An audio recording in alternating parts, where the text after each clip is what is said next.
నేను ఇట్టున్నాను. నేను ఎటైనా తిరిగి మాట్లాడతాను. చూసేవాళ్ళు నువ్వు మ్యాట్ అనుకుంటారు.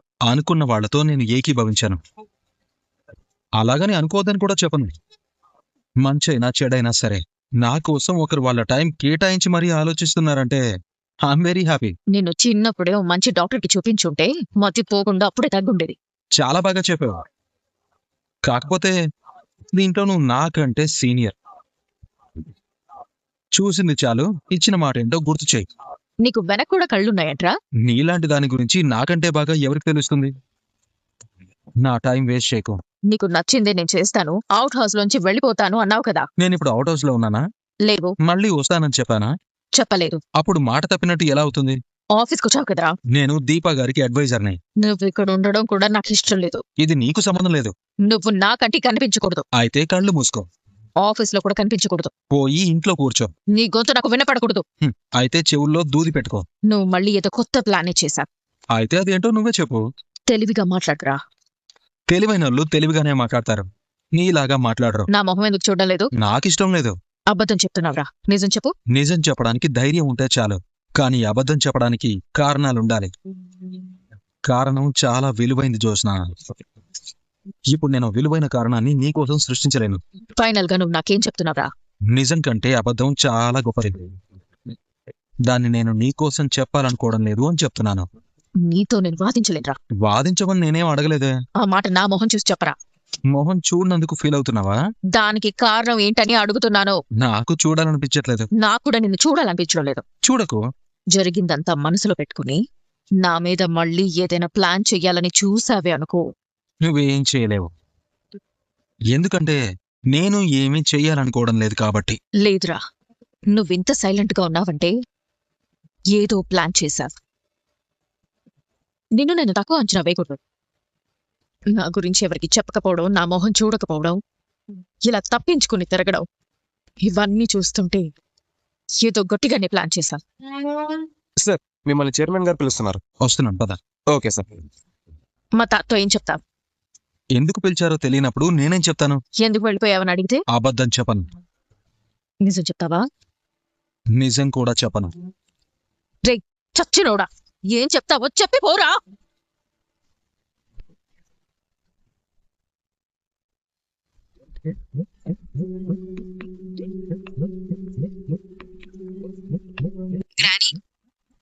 చెప్పు. ఆ దరిద్రుడు ఎక్కడికి పోలేదు. నీకు దారిలో ఎదురుపడ్డా?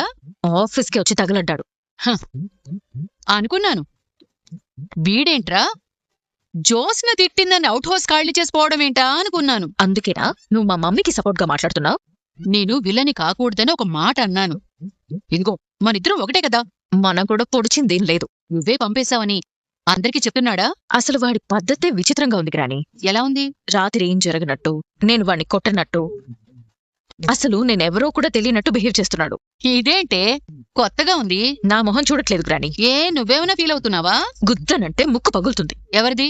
వాడిదా? నీది. వాడు నీ ముఖం చూడకపోతే నీకేంటే? జోస్నా, జోస్నా, అయ్యో మరి ఇంత కంగారేంటి? ఏం సూరజ్, అవుట్ హౌస్ లో నీ తాలూకా వస్తువులేవీ లేవేంటి? ఎక్కడికి వెళ్ళిపోయావు? ఎక్కడి నుంచి వచ్చానో అక్కడికి వెళ్ళిపోయాను సార్. ఎందుకు? ఎన్నాళ్ళనుంటాను. ఇన్నాళ్ళు ఎందుకున్నావని నిన్నెవరైనా అడిగారా? అడిగే వరకు తెచ్చుకోవడం మర్యాద కాదు సార్. మర్యాద గురించి మాట్లాడుతున్నావంటే నీకేదో అవమానం జరిగినట్టుందే. మీరు అవుట్ హౌస్ లో నన్ను ఉండమని ఆఫర్ చేసినప్పుడే నేను వద్దు అన్నాను సార్. కనీసం గాయాలు మానే వరకైనా ఉండు అన్నారు. గాయాలు మానిపోయిన తర్వాత ఖచ్చితంగా వెళ్ళిపోవాలనేమీ లేదే. అంటే నువ్వింకా అప్పటి సూరజ్లానే ఉండాలనుకుంటున్నావా? అలాగే ఉన్నాను సార్. కానీ నేను నిన్ను అప్పటి సూరజ్లాగా చూడాలనుకోవడం లేదు. అప్పుడు నువ్వు కేవలం ఒక పేరు మాత్రమే, లేదా మాకు సాయం చేసిన ఒక మంచి మనిషివి మాత్రమే. కానీ ఇప్పుడు సూరజ్ నా మనిషి, నా ఇంట్లో మనిషి. నా మనవడు కార్తీక్ అంటే నాకు చాలా ఇష్టం. వాడితో సమానమైన స్థానం నీకు ఇచ్చాను అంటే నా మనసులో నీకున్న స్థానం ఏంటో నువ్వు అర్థం చేసుకోవచ్చు. అంత విలువైన స్థానం ఇచ్చినందుకు సంతోషమే సార్. కానీ విలువైన స్థానాలు ఎప్పటికీ శాశ్వతం కావు. అతిథిలా వచ్చిన వాళ్ళు అతిథిలా వెళ్లాల్సిందే. నువ్వు అతిథివి కాదు సూరజ్. అవసరానికి మించి దగ్గరికి తీసుకోవడం మీ మంచితనం సార్. మీ మంచితనాన్ని నేను అవకాశంగా తీసుకోలేను. నువ్వు ఈ నిర్ణయం తీసుకోవడానికి కారణం ఎవరు? నా నిర్ణయాలు నేనే తీసుకుంటాను సార్. ఇలాంటి నిర్ణయం తీసుకునే ముందు మాతో చెప్పాలనిపించలేదా? ఇక్కడ మీరిప్పుడు నన్ను ఏం అడుగుతున్నారో ఇంటి దగ్గర కూడా అదే అడిగేవాళ్ళు. చెప్పకుండా వెళ్ళిపోయావని ఆఫీస్లో కనిపిస్తే అడగను అనుకున్నావా? నేను ఆఫీస్కి వచ్చింది అడ్వైజర్గా కంటిన్యూ చేయడానికి కాదు సార్. మరి నాకు దీపా గారు అప్పగించిన బ్యాలెన్స్ వర్క్ ఫినిష్ చేసి వెళ్ళిపోవడానికి. వెళ్ళిపోవడం అంటే ఇక్కడి నుంచి కూడా శాశ్వతంగా ఎక్కడికి వెళ్ళిపోతావు? నా మనసుకి నచ్చిన చోటికి. ఇక్కడ ఉండటం నీ మనసుకి ఎందుకు ఇష్టం లేదు? నాకు ఇష్టం లేదు సార్. అదే ఎందుకని అడుగుతున్నాను. కారణాలు తెలిస్తే నేను వాటిని సర్దిద్దొచ్చు కదా. నేనే కారణం సార్. నేనే అంటే? నా మనసుకి ఉండాలనిపించని చోట నేను ఉండలేను సార్. చూడు సూరజ్, నేను నీకంటే పెద్దవాణ్ణి, ఎంతో జీవితాన్ని చూసినవాణ్ణి. తప్పు చేస్తే సొంత వాళ్ళని కూడా నేను వెళ్ళేశాను. వాళ్ళ ముఖం కూడా చూసేవాణ్ణి కాదు. అలాగని నాకు నచ్చినవాణ్ణి నేను ఏనాడూ వదులుకోలేదు. ఒకవేళ నాకు తెలియకుండా నా వల్ల ఏదైనా తప్పు జరిగి బాధపడిన వాళ్ళు ఎవరైనా ఉంటే నేను తర్వాత అర్థం చేసుకుని వాళ్ళని మళ్ళీ దగ్గరికి రానిచ్చేవాడిని. ఎందుకంటే నేను మనిషినే. నాకు తెలియకుండా కొన్ని తప్పులు జరుగుతూ ఉంటాయి. వాటిని సర్దిద్దుకుని ముందుకెళ్ళటమే జీవితం. నీ విషయంలో నేను ఏదైనా తప్పు చేశానా? లేదు సార్. పోనీ నా వాళ్ళెవరైనా తప్పు చేశారా? చస్తే అడిగే దిక్కులేని అనాథవి నీకు శివనారాయణ గారి మనవరాలు కావాల్సి వచ్చిందా? ఈ అవుట్ హౌస్ వదిలి వెళ్ళిపోవాలి. తప్పులు నిర్ణయించాల్సిన అవసరం లేదు సార్. నా నిర్ణయాలు నా ఇష్ట ప్రకారమే జరుగుతాయి. వాటికి కర్త కర్మ అన్నీ నేనే. ఉండాలనుకున్నాను ఉన్నాను, వెళ్ళిపోవాలనుకున్నాను వెళ్ళిపోయాను. ఆఫీస్లో నా వర్క్ కూడా ఫినిష్ అయిపోయింది సార్. దీపా గారికి చెప్పేసి ఇక్కడి నుంచి బయలుదేరతాను. ఉంటాను సార్. వెళ్లే ముందు నా మాట విని వెళ్ళు. చెప్పండి సార్. ఓసారి ఇంటికి వచ్చి వెళ్ళు. ఇప్పుడు రాలేను సార్. ఇప్పుడు రాలేకపోతే మార్నింగ్ రా. సారీ సార్, నేను రాలేను. నాతో ఏదైనా చెప్పాలనుకుంటే ఇప్పుడే చెప్పండి. అది ఇంటి దగ్గరే చెప్పాలి. ఆలోచిస్తాను సార్. ఏం ఆలోచిస్తావు? రావడానికంటూ ఓ కారణం ఉండాలి కదా సార్. నువ్వు కారణం కోసం రావద్దు, నా కోసం రా.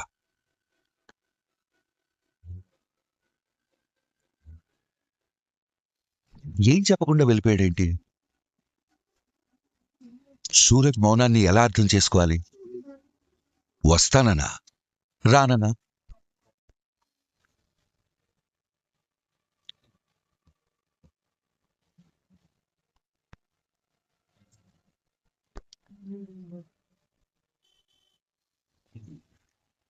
హలో, వినిపిస్తుంది. మరి వినిపించినట్టు అటు చూస్తావే?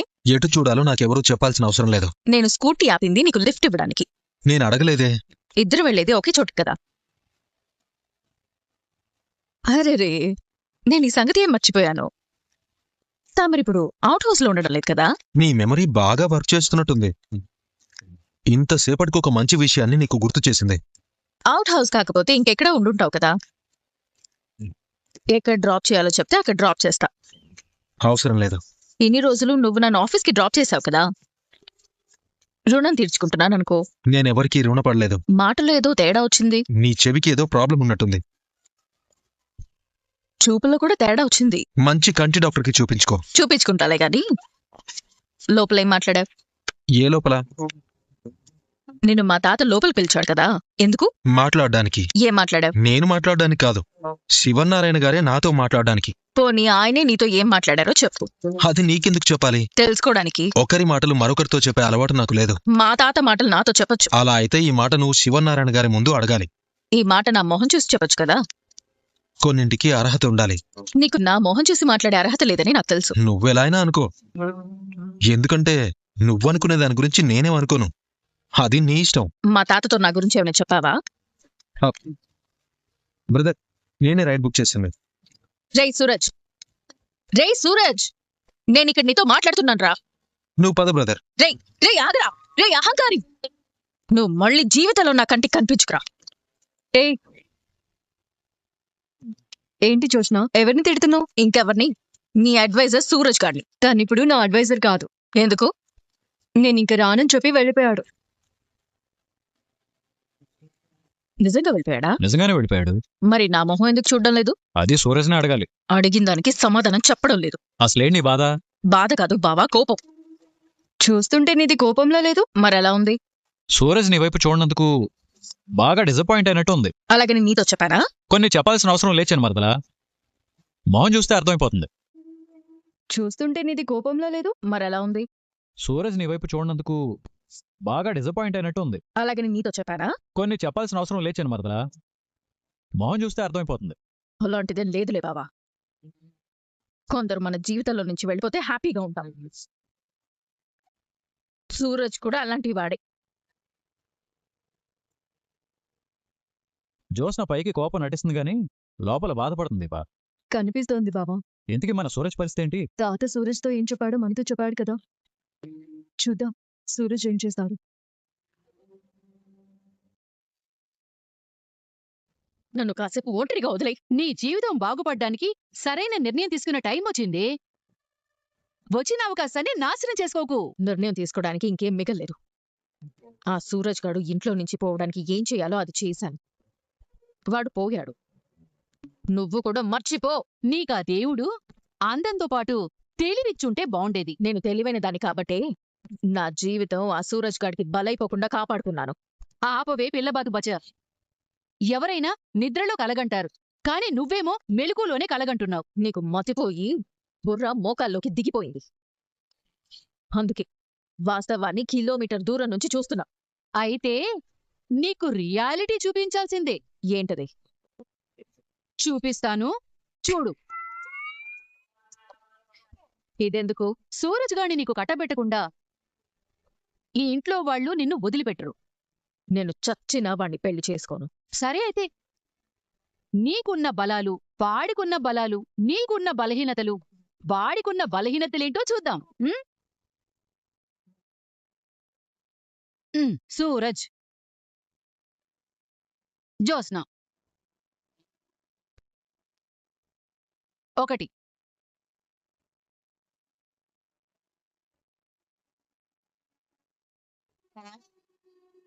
ఇది వాడికున్న బలం.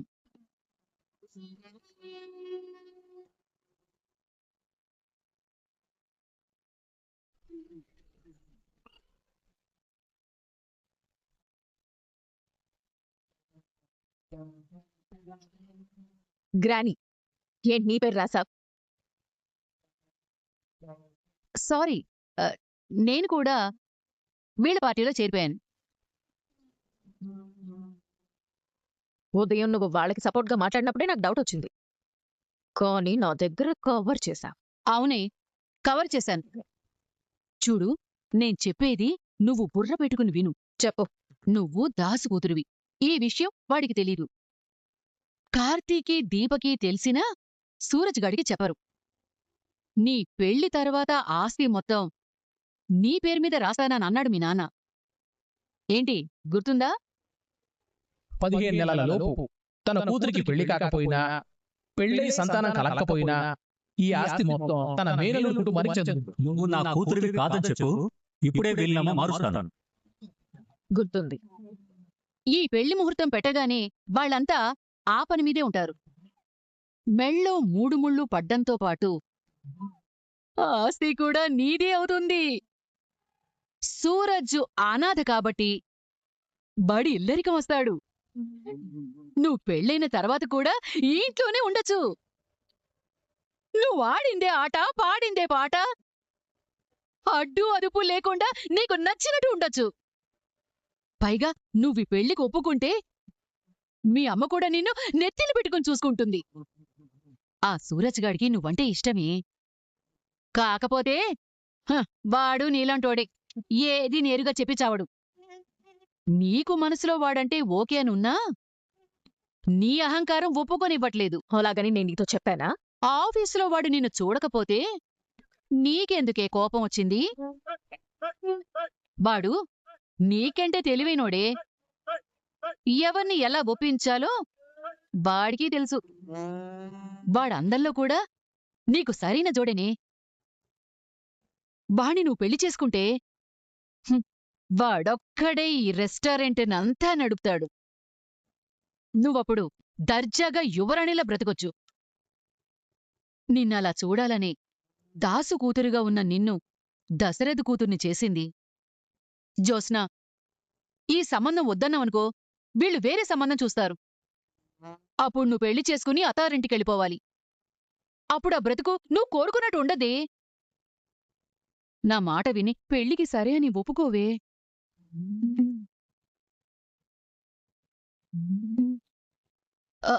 జ్యోత్స్న, జ్యోత్స్న, ఏదో ఒకటి చెప్పవే.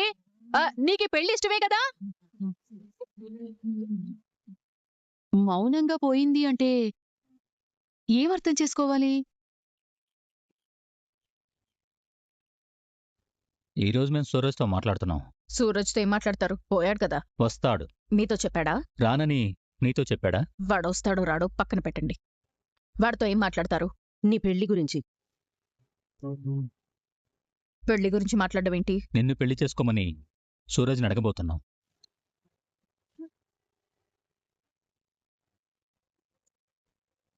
వాడెవడో మర్చిపోయారా? సూరజ్ అనాథ. అది మాకు తెలుసు. అదే నీకున్న అభ్యంతరం అయితే మీ మావయ్య దత్తత తీసుకుంటా అని చెప్పారు కదా. దత్త తీసుకుంటే అమ్మా నాన్న అయిపోతారా? సూరజ్కి అమ్మా నాన్నలు లేకపోయినా నిన్ను పెళ్లి చేసుకున్న తర్వాత మేం అతామామలమవుతాం. అది చాలు. నాకిష్టం లేదు. నీ ఇష్టంతో మాకు పని లేదు. డాడీ, అవును జ్యోత్స్న. ఎందుకంటే నీ ఇష్టం మీద నీకే క్లారిటీ లేదు. నిజం చెప్పాలంటే నీకిష్టం లేకపోవడం కాదు, నీకు ఈగో.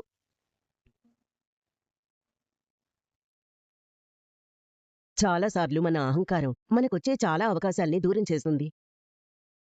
ఇప్పుడిక్కడ జరుగుతుంది అదే. నీకేం కావాలో నీకు తెలియదు. అది మాకు అర్థమవుతోంది. నీకేం ఇస్తే నువ్వు హ్యాపీగా ఉంటావో కూడా మాకర్థం అవుతుంది. మాకిన్ని అర్థమైనప్పుడు నీ ఇష్టంతో కానీ నీ అనుమతితో కానీ మాకు పనిలేదు. నీకు సూరజ్కి పెళ్లి చేయాలని అనుకుంటాం. నీకు తెలియడం కోసం ఇన్ఫర్మేషన్ ఇస్తున్నావు అంతే. ఇంతకు మించి నువ్విక్కడ మాట్లాడాల్సిందేవీ లేదు. అది కాదు మమ్మీ. నమస్తే మావయ్య. రండ్రా, మీకోసం ఎదురు చూస్తున్నాను. తెచ్చావా? దీపా కవరేటివు.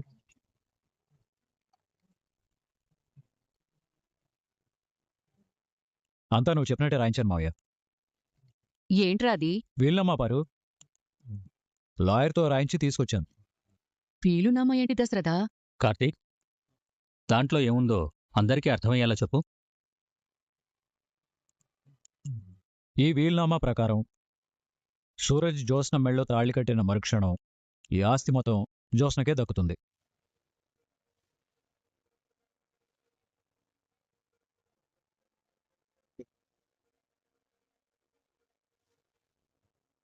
అదేంటి? వీలునామా వేరేగా ఉండాలి కదా. మావయ్య మార్చి రాయించాడు. ఇటివ్వరా. మా బావ దాంట్లో ఉన్నదే చదివాడు పారిజాతం గారు. ఉన్నదే చదివాడో ఊహించుకుని చదివాడో. జ్యోత్స్న, నువ్వు చదవ్వే. అది నేనే రాయించానంటుంటే జ్యోత్స్నం చదవమంటావేంటి పిన్ని? నువ్వొకసారి చదవ్వే. ఏదెవరికి ఇవ్వాలో కూడా నీకు తెలియదు.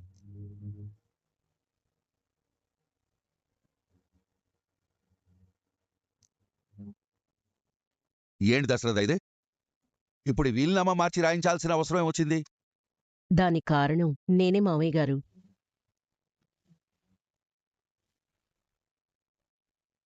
ఆస్తి మొత్తం పోతుందని ఈ కార్తీక్ గాడు గొడవ పడతాడు కదా సుమిత్రా.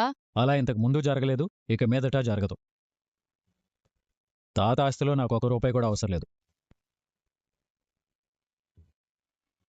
మేము కోరుకునేది కూడా జ్యోత్స్న పెళ్లి చేసుకుని సంతోషంగా ఉండాలనే. మీరు కోరుకున్నది ఎప్పటికీ జరగదు. జరుగుతుంది.